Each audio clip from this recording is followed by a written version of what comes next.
You told me that I was ugly because of swollen lips that were filled with bloody spirits of anger by the spigots of closed fists.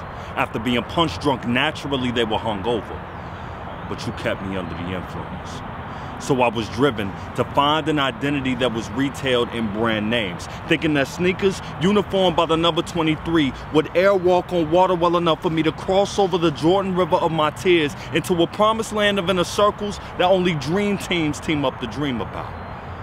But whenever I would travel down the lane of full court pressed hallways, I was always fouled out for carrying a set pick of insecurities that I double dribbled between my locker and the hardwood realities that were benched in all of my classes. So I found myself reaching over the back as the butt of a charge that always seemed to be behind my back. So I could never see above the rim of my glasses as to why you told me that I was ugly.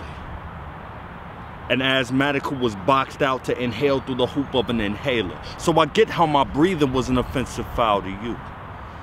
But my shortness of breath was due to the compressions of mono-mouth-to-mouth resuscitation after my kisses with death. Nooses gave me hickeys, holding me tighter than I thought any woman would ever want to because they squeezed to uplift me. They squeezed in a way that made my heart skip multiple beats, hopscotching on flat lines until my consciousness blacked out the recess. Heaven was my playground, where I was able to soar above the shavers of gold pavement with Cloud 9 as the mortar of a white top and PF flying high tops that top the wings that Red Bull gives you. So high that my ears started the rain, sounding the alarm that everything had been cleared as I descended from an isolation wing into the twin-sized casket of a personal hell that I was compelled to pallbear with me from my funeral home to this neighborhood school graveyard. So my heart grieving was eulogized by heavy breathing whenever you told me that I was ugly.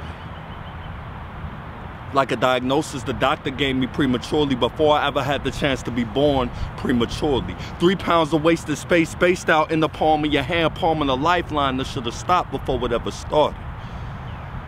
That's what I heard being read out loud whenever you turned the page with the turn of phrase in the story of my life that you titled, "You Are Ugly." But I know why you did it.